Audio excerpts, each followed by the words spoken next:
Okay, so in this next video, I'm going to show you the literal first time ever setting up the Mogo 4.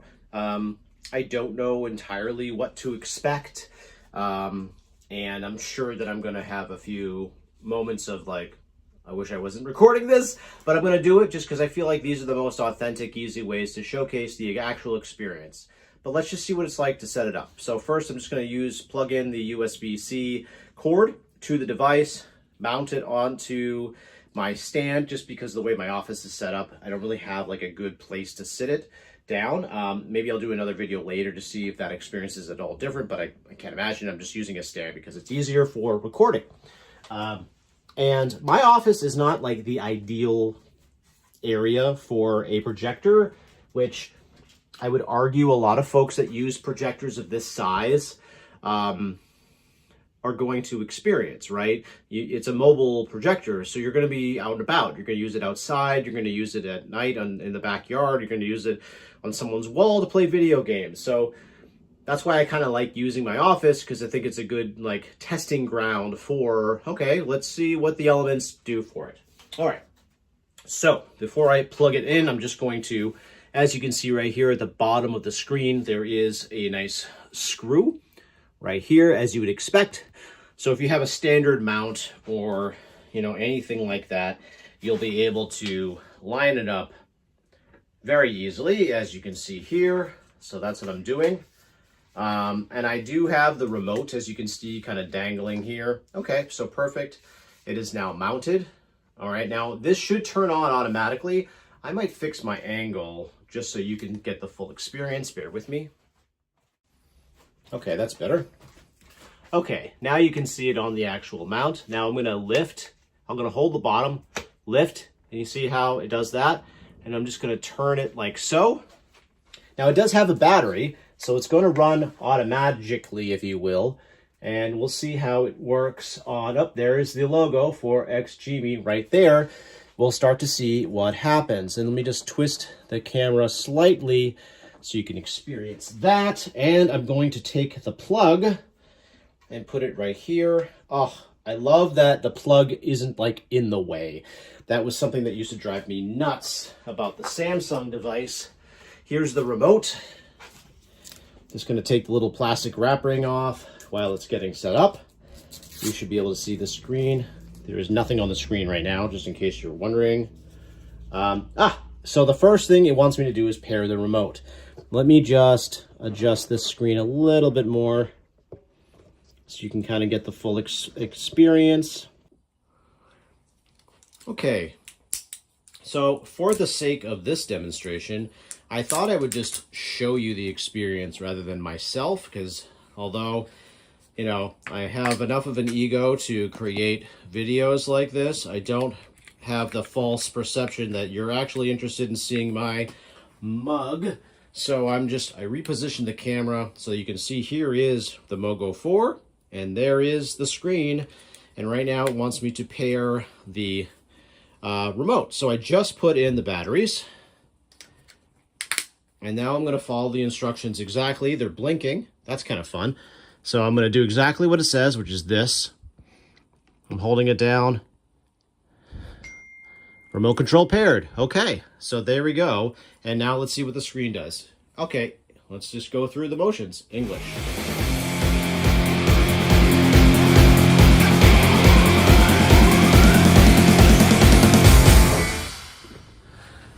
Okay, I was getting really annoyed by my camera. And while I was realizing that, I said, you know what? I'm just going to mount the Mogo 4 on my ceiling and just replace it with where my Horizon 4 was, just for the sake of quality of recording. So as you can see above me, there's the Mogo 4 right there on the ceiling. And then here is my screen. So I just want to kind of provide an example of where I go. I don't want multiple profiles. I don't need kid features right now. But I'm going to go to Google TV, and then I'm going to go into the settings and readjust the focus. So let's do that. Let's go to settings. So far, even though this is not the right angle yet, I'm pretty impressed. It's very crisp in terms of movement. Let me just go to, I'm in the wrong settings, of course. There we go. Input sound, finish setup. I feel like I was in the right area. Oh, this is a Google setting. So let me hit this button. Okay, so if I press and hold on the remote, the settings button, that's going to do that. Oh, so there's a little human button right here on the remote. So if you have multiple profiles, you can just switch between profiles very easily on your Google account. That's kind of fun. All right, now I'm going to go back to settings, and let's see here, all settings, and I'm going to go to projector. There we go. All right, so let's go to Keystone. Let's see if auto keystone works better now that it's mounted. Let's see what happens. Correction failed. Yeah, I had a feeling that was going to happen.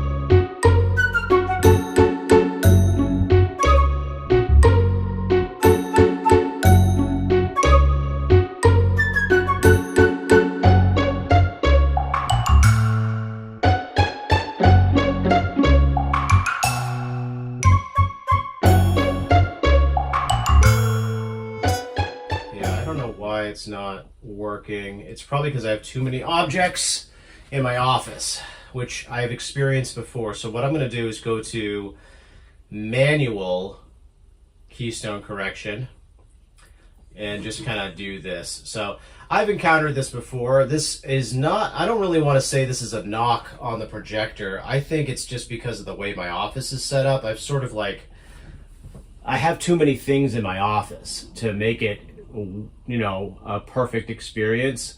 So it really doesn't take a lot of futzing on my end because I'm used to doing this with the, there we go. Now we're good. And now let me just make sure the image zoom is all the way out. Oh, that's kind of cool. I didn't know I could do that. That's better and different than the others. I like that quite a bit. Okay, and now we can go to focus and just get it where we want.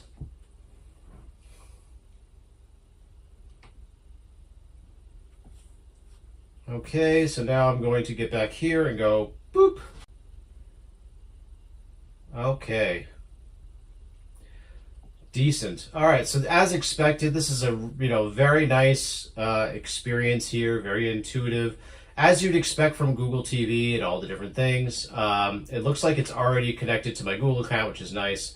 I probably have to sign into all the different accounts like Netflix and such. I'm not sure if it automatically captures that or not. Let's just see real quick. You know, I haven't heard sound yet.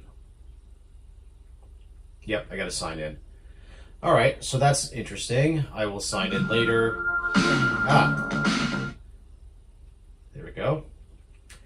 All right, so this is cool. So let's go to like a YouTube.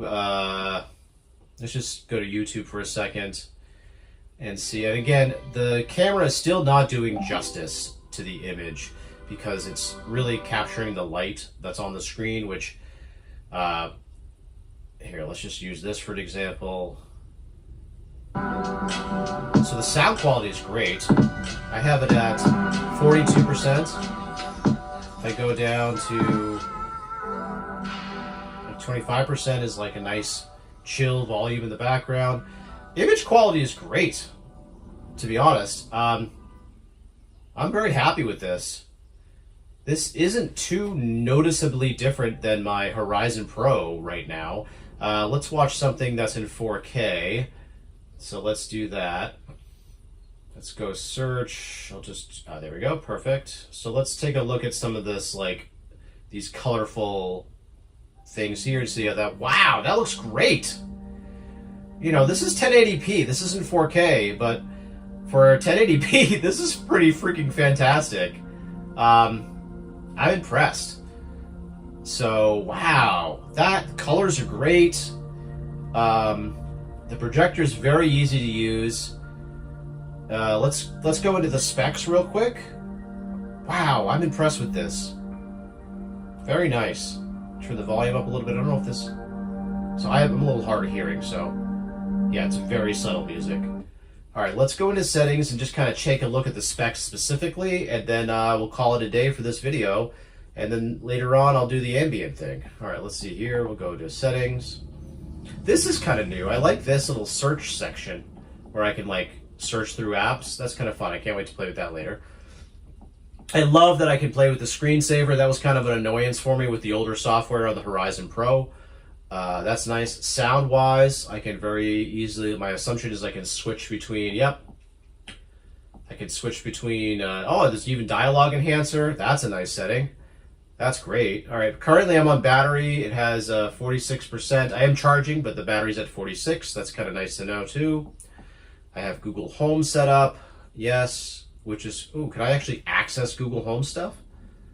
Wow, okay. Doorbell notifications on my screen. What?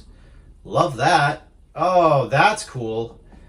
Now that's kind of what I would expect, but wow, this is not something I'm currently able to do on my Horizon Pro unless there's some sort of firmware update that I haven't been able to access. But that's very cool. Okay, that's nice to know. Love the doorbell notifications. I'll set that up later. Let's just go into the actual settings and then take a look at the projector itself. Projection type, auto, front, ceiling. It is in ceiling. And it is, let's see if that changes it. Nope. And then we're going to go to auto because that was better. Yeah, all right, let's just do that. Okay, it just knows better. Ambient light settings, I'll take a look at that later. Display and sound, picture and screen, brightness mode, standard eco performance. I guess I can go to performance. Let's just stay here. For now, I'll play with that later. I'm not ready to kind of figure that all out yet. Picture settings, standard, movie, game, user. Probably put it on game. Advanced settings lets you kind of do this. Local contrast, gamma, color tuner. Cool, I'll play around with this all later. Probably do a fourth video once I get really comfortable with it. Audio output, let's see what that does. So digital, bypass, double digital plus. Okay, very cool.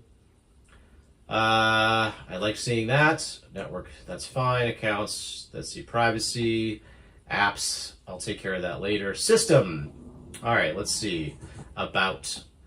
All right, so we have, let's see, model is this, Android 11, okay, and then that's that. Yep, software version, okay. Let's see if we can get a little bit more information about, ambient screensaver. I know I want to mess with that later. Actually, let's do this now. Why not? So ambient mode, I'm going to do custom AI art, art gallery, Google Photos. Okay, that's cool. Weather, yep, Fahrenheit, time, show, personal photo data. I'm going to hide that because I don't really need to see that. Portrait mode, show pairs, yep, personal. This is great. These are more like